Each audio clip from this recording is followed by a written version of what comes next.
दोस्तों लॉन्ड्री वाले भैया ने मुझे शर्ट को फोल्ड करने का एक अनोखा तरीका बता दिया जिससे शर्ट सालों साल तक खुलेगी नहीं अगर आप उसको इस्तेमाल नहीं करते हैं। इसके अलावा ढेर सारे और भी ऐसे टिप्स एंड ट्रिक्स हैं जो आपको बहुत ज्यादा पसंद आने वाले हैं और जो टिप्स आपकी डेली लाइफ में रोज काम आएंगे। आपकी रोज की झंझट खत्म होगी, रोज की किचकिच खत्म होगी।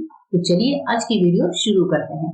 हमारी आज की जो सबसे पहली टिप है चॉपिंग बोर्ड को लेकर है। जब भी हम लोग चॉपिंग बोर्ड का इस्तेमाल करते हैं तो आपने देखा है चॉपिंग बोर्ड की शक्ति बहुत ज्यादा है। मोस्टली आपने देखा होगा कि जब चॉपिंग बोर्ड की शक्ति है तो हम क्या करते हैं कि कोई गीला कपड़ा, कोई गीला टिश्यू इसके नीचे रख देते हैं। लेकिन इस बार आपको ऐसा बिल्कुल भी नहीं करना है। आपको करना है इसका परमानेंट इलाज। इसके लिए ग्लूगन को गर्म कर लीजिए और ग्लूगन से आपको क्या करना है, चॉपिंग बोर्ड पर कहीं कहीं थोड़ा थोड़ा सा ग्लू यहाँ पर लगा देना है।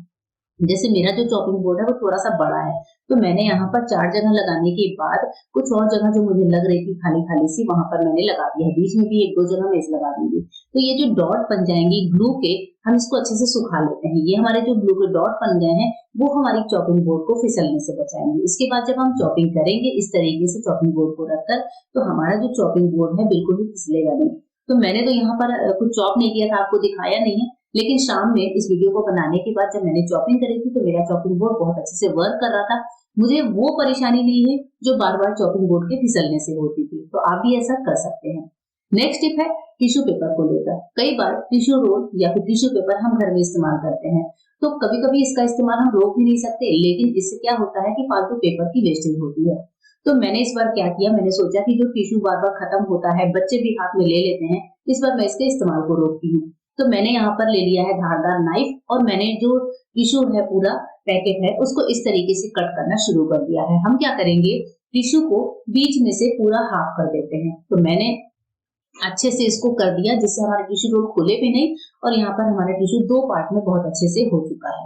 अब क्या होगा कि एक बार में हम एक जो कटा हुआ टिश्यू है हाफ पार्ट है उसका ही इस्तेमाल करेंगे। तो एक बार में अगर हम एक टिश्यू भी निकालते हैं तो सिर्फ एक छोटा सा टुकड़ा ही हमारे हाथ आएगा। तो एक टुकड़ा हाथ पोंछने के लिए या फिर बच्चे कोई नोज वगैरह पोंछते हैं तो वो सफिशिएंट होगा, मेकअप भी पोंछते हैं तो सफिशिएंट है। तो इस तरीके से हम एक टिश्यू के पेपर को आराम से 2 टाइम्स के लिए चला सकते हैं। नेक्स्ट टिप है टी बैग को लेकर। जब भी हम लोग ग्रीन टी या फिर टी बैग यूज करते हैं तो जब भी हमको गर्म पानी दूध वगैरह डालते हैं तो टी बैग का जो स्टिकर है वो इसी तरीके से कप में अंदर गिर जाता है। तो इसके लिए एक छोटा सा उपाय आपके साथ शेयर कर रही हूँ कि जब भी आप टी बैग का इस्तेमाल करें तो साथ में एक रबर बैंड ले लीजिए और कप पर इस तरीके से लगा दीजिए। आप चाहें तो लिक्विड डालने से पहले भी रबर बैंड को लगा सकते हैं और बाद में लिक्विड को डाल सकते हैं। अब आप इसको ऐसे ही छोड़ दीजिए 1 से 2 मिनट, तो हम गर्म पानी में ग्रीन टी को छोड़ते हैं। जब हमारा काम हो जाए तो रबर बैंड को हल्के हाथों से निकाल लीजिए और टी बैग को फिर निकाल लीजिए। इस तरीके से टी बैग जो पूरा का पूरा हमारे कप में गिर जाता था वो प्रॉब्लम हमें नहीं आती है, हमारा काम आसान हो जाता है। नेक्स्ट टिप बहुत ही यूजफुल होने वाली है। कई बार ऐसा होता है कि डस्टबिन में हमारे पास पॉलिथीन नहीं होती तो मोस्टली हम क्या करते हैं, हम न्यूज़पेपर का इस्तेमाल करते हैं। लेकिन न्यूज़पेपर को लगाते समय एक छोटी सी टिप को फॉलो करिए। तो न्यूज़पेपर को मैंने डबल किया है और डस्टबिन में इस तरीके से जैसे मैं आपको दिखा रही हूँ ऐसे आपको चारों तरफ से रैप करना है।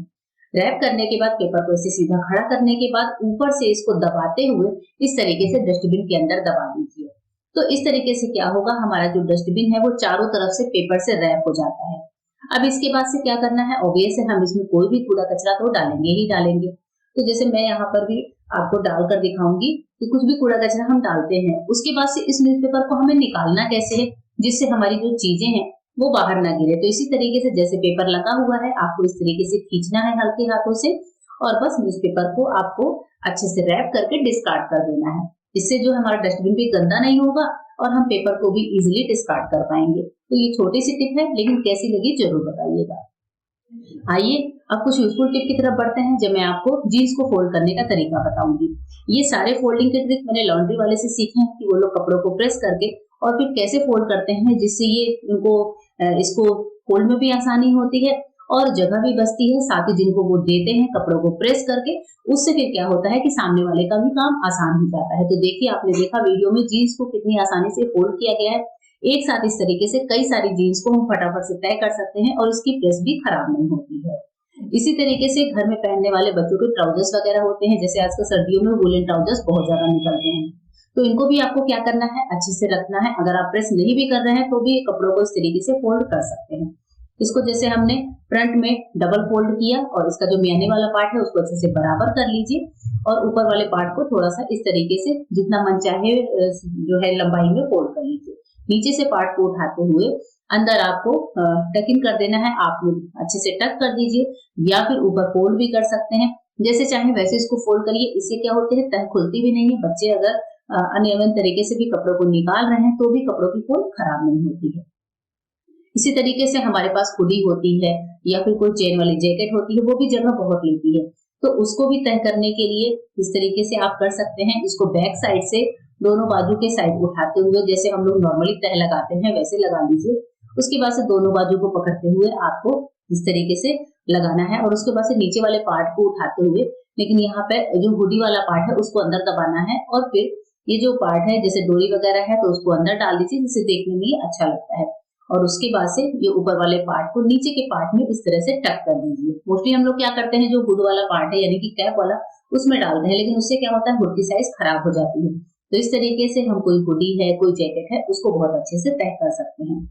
नेक्स्ट टिप और भी यूजफुल होने वाली है। जो इस तरह के बटन वाले स्वेटर्स या फिर टॉपर्स होते हैं बच्चियों के, कई बार ऐसा होता है कि बच्चे छोटे हैं तो टॉपर लंबी होती है, तो हम क्या करते हैं अंदर इस तरीके से टक कर देते हैं। लेकिन बच्चे ऐसे में क्या शिकायत करते हैं कि बार बार उनकी टी शर्ट खुलकर नीचे आ रही है या उन्होंने जो स्वेटर पहनी है वो खुलकर नीचे आ रही है।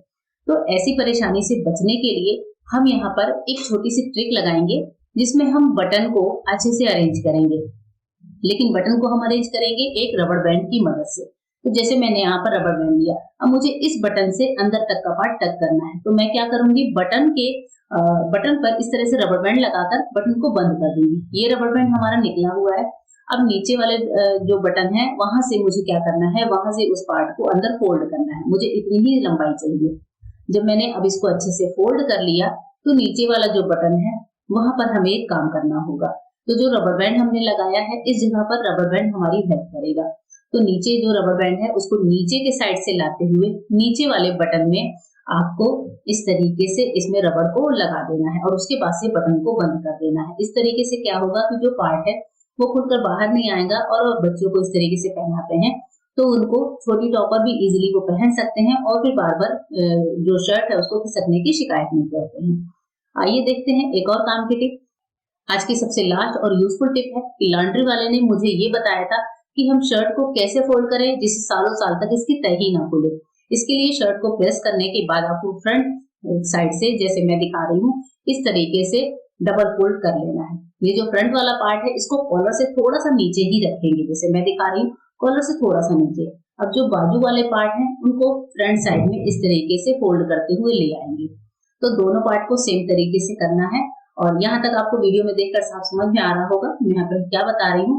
देखिए इस तरीके से हम जितना पार्ट कर लेंगे उसके बाद से अब यहाँ से उठाते हुए कंधे वाले पार्ट से, शोल्डर के पार्ट से हम एकदम बीच तक जो शोल्डर वाला पार्ट है वो ले आएंगे, एकदम बीच में आ जाए, दोनों तरफ बराबर हो जाए। तो देखिए इस तरीके से हम दोनों पार्ट को एक दूसरे के ऊपर रख देंगे।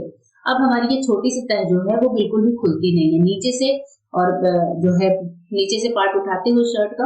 अब हम क्या करेंगे, जो हमारे शर्ट की कॉलर है दोस्तों, कॉलर के अंदर ही हमें शर्ट को अंदर अच्छे से फोल्ड कर देना है। ये एक ऐसा तरीका होता है जिससे हमारे नीचे की तरफ खुलती नहीं है और हमारा कॉलर भी बहुत अच्छे से पड़ा रहता है।